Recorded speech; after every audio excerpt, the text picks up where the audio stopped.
In today's video, I'm going to teach you how to create delayed charges in QuickBooks Online. Delayed charges are really helpful when you want to record work you've done or products you've provided, but you're not ready to send an invoice yet. Think of them as reminders that sit in QuickBooks, ready to be added to a future invoice when the timing is right.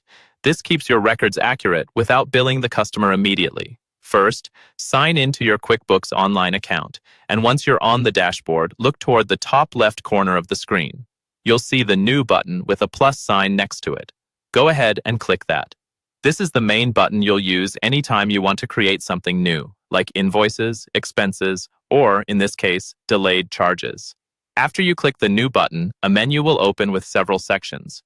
Under the section labeled Customers, look for the option that says Delayed Charge and select it.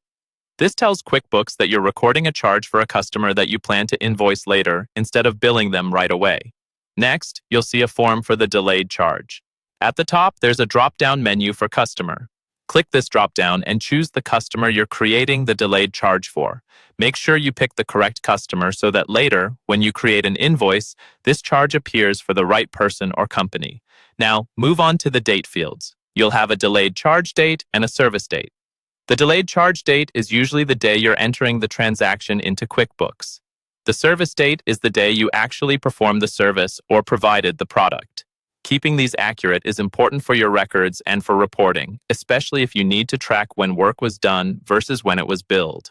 In the Details section, you'll add the product or service information. Choose the correct product or service from your list, then enter a clear description so you and your customer know exactly what this charge is for.